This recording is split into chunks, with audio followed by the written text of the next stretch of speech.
attuned to me now. They lie, they steal, they fooled us.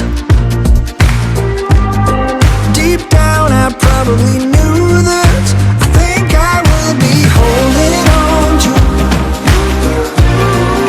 the one thing that I know is stronger.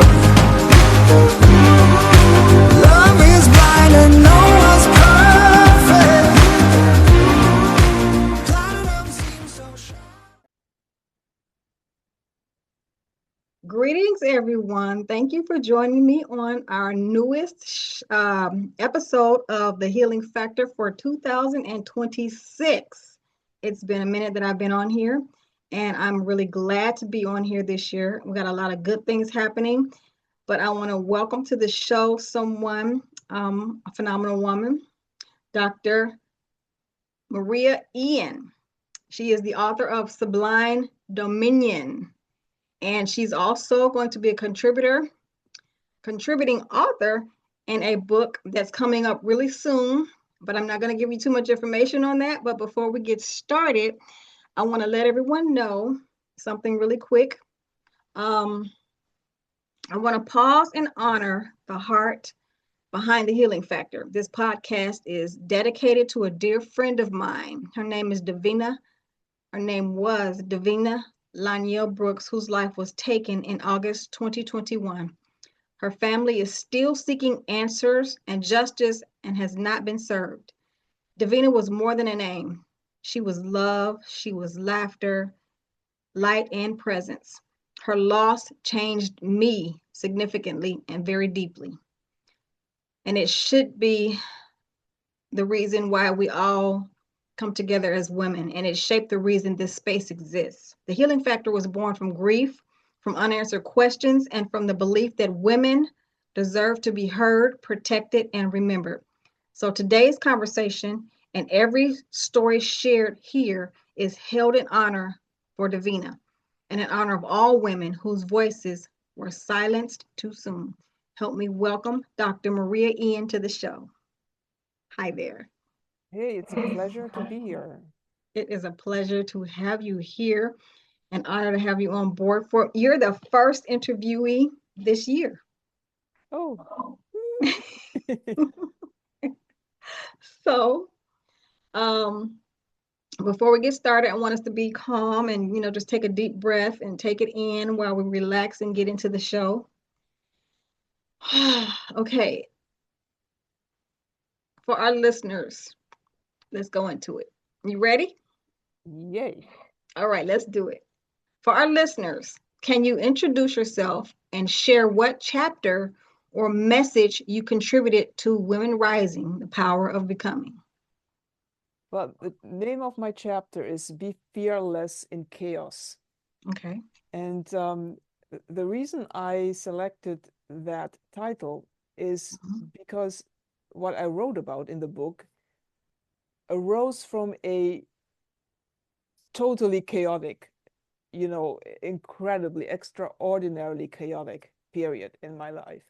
I mean, so chaotic, it's like beyond chaos. Be fearless beyond chaos would have maybe been a better title, but Be Fearless in Chaos, I think, sort of resonates better. I had a job I loved. I was a manager in a human rights law firm and a legal expert. I wrote a lot. I totally loved my work. And highly regretfully, something very, very unexpected occurred that, and I don't want to get, into exactly what that is, but it was like the really most unexpected thing that could happen that caused the whole thing to crash in the worst possible way. And I think one of the reasons why it was so unexpected is because I really love my work and I was, present with mind, body, soul, spirit, all dimensions, that are available to a person. And I had a lot of faith and trust and commitment in what we were doing.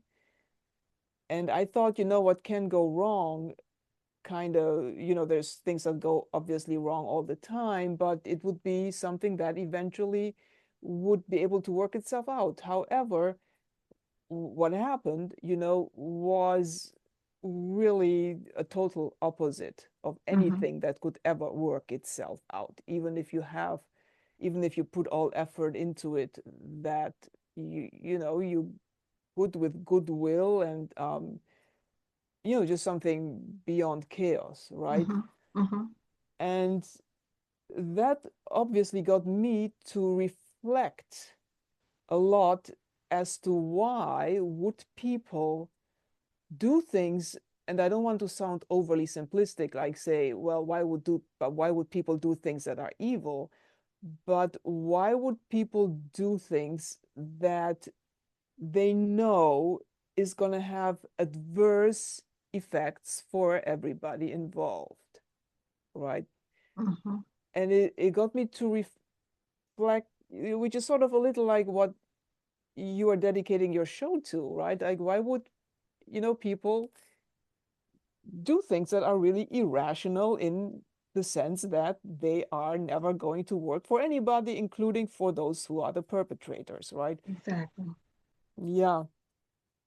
So that got me into a lot of soul searching and a lot of deep state hypnosis therapy, which was, you know, very, very helpful, but on a very long-term basis.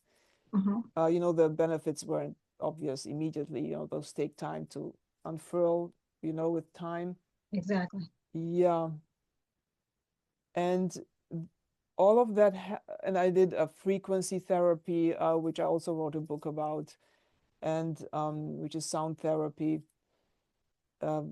hypnosis, also emotions, you know, like everything with that is related to what emotions truly are, because Okay. we very often don't know how to work with our emotions, you know, very well. So I basically looked at the human being from scratch. Like if you take the person as a tabula rasa, as a blank piece of paper that nothing was ever written on, you know, what can you do, right? Okay. And, you know, in that way, I was able to reestablish a connection. I don't want to be a spoiler, so I don't want to tell you exactly what I wrote about in the book. Right. Yeah, so I was able to reestablish, again, a very unexpected connection, because when we talk about the subconscious, and the subconscious is the one thing that is extremely, extremely crucial and foundational to my work. The subconscious is always unexpected.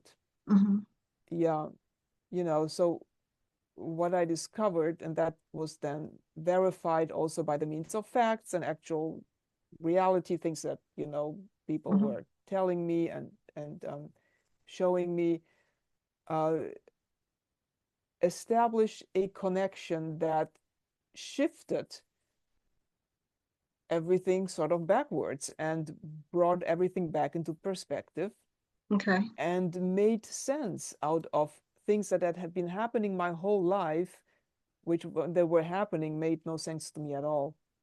Okay. So that is what the chapter, you know, in the book is about, you know, how to reestablish that and what goes wrong, you know, why do people drive themselves into a corner? Okay. Why do people hit their heads against walls, knowing that nothing will come out of it, but they're still hitting their heads against walls, right? You know, why does that happen in the first place? And then how do you reestablish a connection? Yeah, Okay. that's Good. what my chapter is about. Yay. I love it. Mhm. So, many women describe a breaking point or a dark night. I'm sure you're familiar with those. Mhm. Was the moment that you were talking about earlier, was that the moment for you, or what was that moment like for you?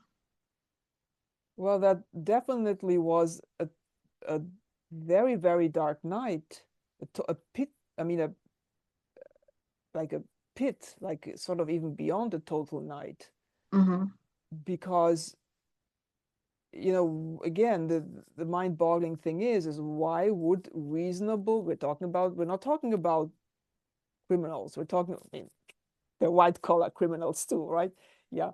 We're talking about reasonable, educated, sophisticated people, professionals, right? Who do things that destroy lives.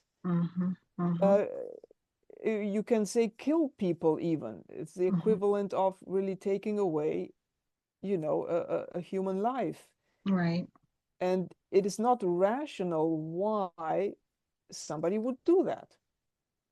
True. So it's not rational in not only in an intellectual way, but in any shape or form. Because if you live in some form of a democracy, there's always dialogue. So even if you have people who totally disagree on politics and they totally disagree on everything they could possibly disagree with, you know, you can have a discussion. And when even, Exactly. yeah, and when even that doesn't happen, you really ask yourself, well, I mean, what it boils down to, and this I don't really write about in the book because that goes, the chapter was like supposed to be 2,000 words, so that would go beyond that. But you know, why do people cling to political interests that are very fleeting and that change? You know, we got presidential administrations every 4 years. People in power change, jobs change. It's not like everything depends on just clinging to this one bit of self-interest where you know, some individuals think they can get themselves someplace by being me, me, me, me, me. Like, relax. And if you're a educated, sophisticated person, you shouldn't be doing that in the first place. But you know, that was also learning a lesson because people still do that today. That is true. That And is so true. in the administration these days, they're doing the same nonsense. And it's not working out for anybody. Nobody's really benefited. I mean, some people are clinging to their very transient, momentary power in very desperate ways, but there are other ways that wouldn't damage people to that extent. So it's a very, I think, dark night of the soul, you know, pit, like bottom pit of a galaxy. I think that's the right way of putting it. Yeah. I like that. I love that. Yeah. So, what did you have to release? Did you have any beliefs to release, like beliefs or relationships or roles or versions of yourself to begin your healing process once you came to that point? You know, were there any beliefs or anything that you had to just like, I'm changing? Nope, not anymore. I don't believe that anymore. Did it just kind of like change your whole perspective? Yes, there were. I wouldn't say I renounced the belief, but I renounced acting on Mm-hmm. those beliefs.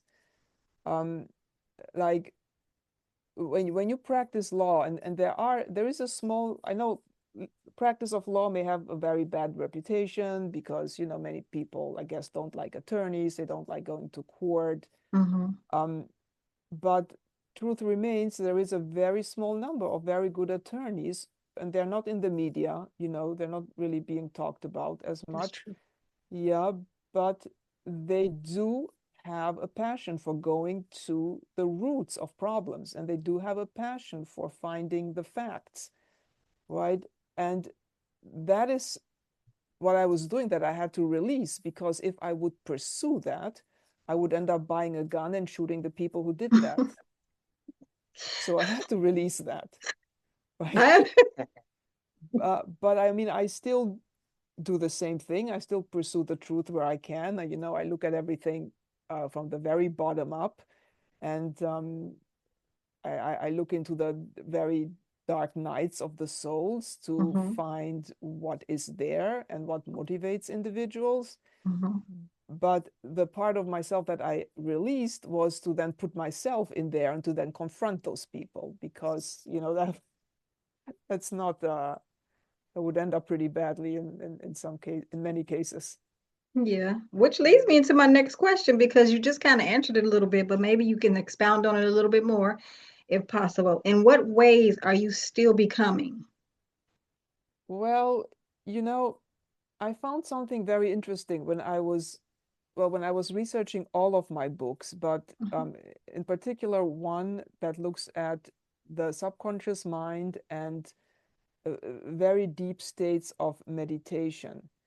Um, and I don't want to use very abstract terms that turn people off, like quantum mechanics or quantum mhm, physics, but it is scientifically proven and true that we as human beings are so made as to every second of our days, proceed through death. That's just how we are made. mhm, Um, and we all become in that sense continuously.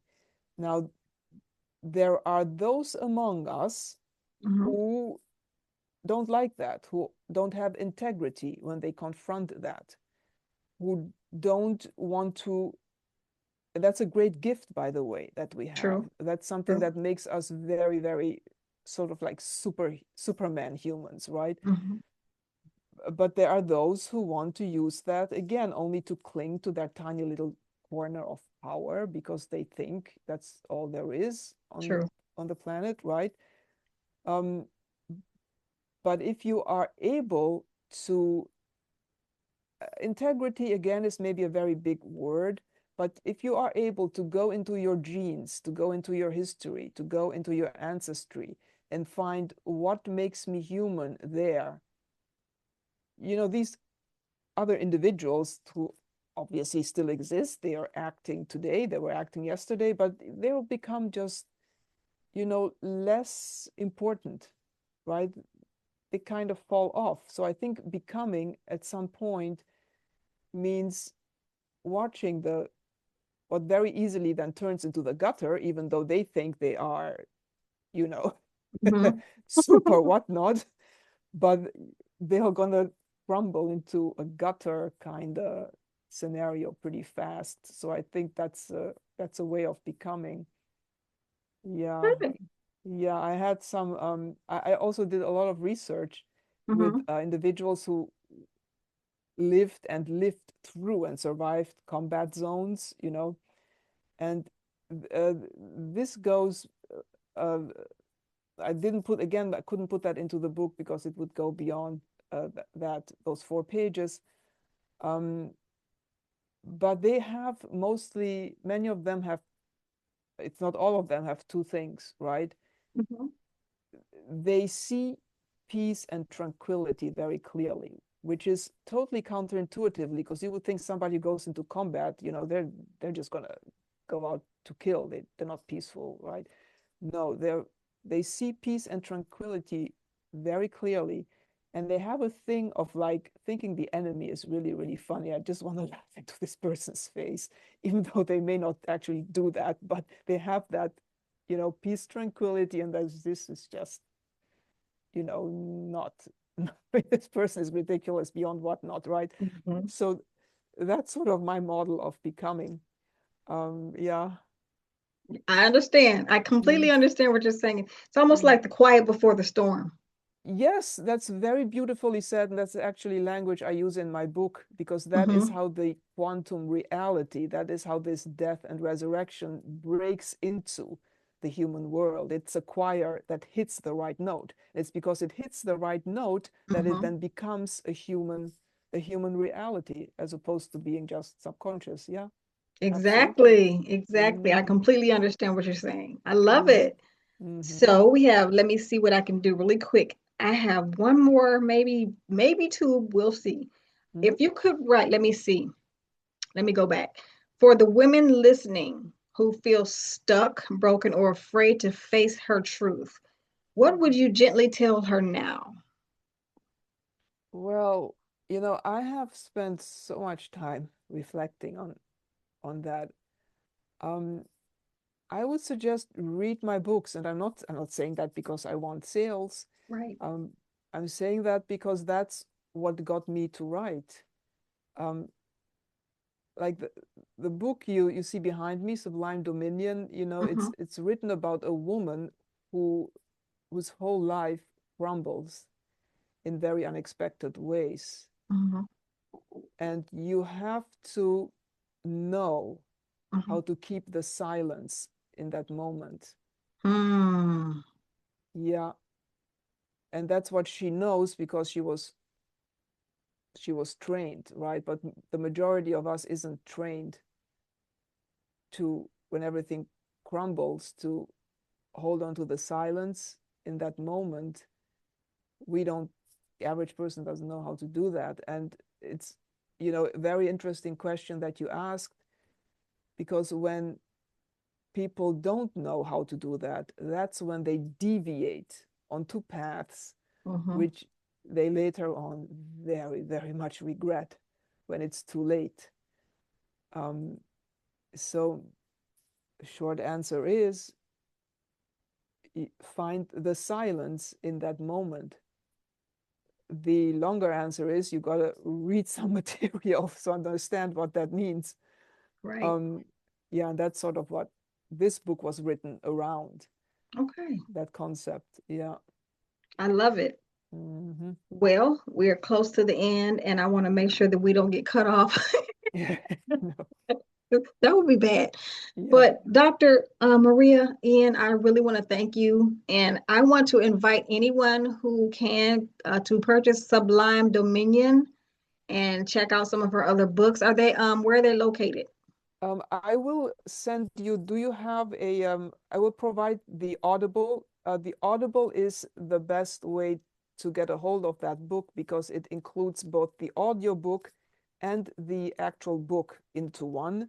And it's actually much cheaper, even though they're two together. They're much cheaper than if somebody goes and gets them individually. So if you go to audible.com, where all the audiobooks are, and you put in first name Maria, last name Ian, I'll come up with all of my audiobooks. And, this is one of them. So it's easy name, first name Maria, last name Ian, Audible, easyname also.com. And Audible is also a part of Amazon. So if you have any trouble Yes. looking for it, you can look on Amazon.com. And I also have Audible, Yes. so I will be looking you up. Yes. Oh, thank you. Well, Audible is much, much better than the actual Amazon. Yeah. Yes, it Gets is. It more truly interest. is. Yes. Yeah. Well, Dr. Ian, I really want to thank you for coming on and being my Thank first guest for you. 2026. It has Ooh. been wonderful. I'm glad to have met you. And I will be reaching out to Dr. Christina as well to keep in contact with you as well. I would love to read a lot of your books, more of your books, as I'm working on my doctorate right now as we speak. Oh, So, I appreciate yes, that. What is your doctorate on? metaphysical science. Oh, then those books perfectly fit. Oh my God. Yes, so Okay. you are, like I said, this is a match in heaven. Nice. So Very happy to hear that. Thank you. thank you for coming on the show. Thank you all for watching the show. I hope everyone gets some information out of this and take it with you, and let's all grow together. Yes. Thank you for joining us on the first year of the Healing Factor. And My I am going to pleasure. be signing off today. You guys take care and be blessed.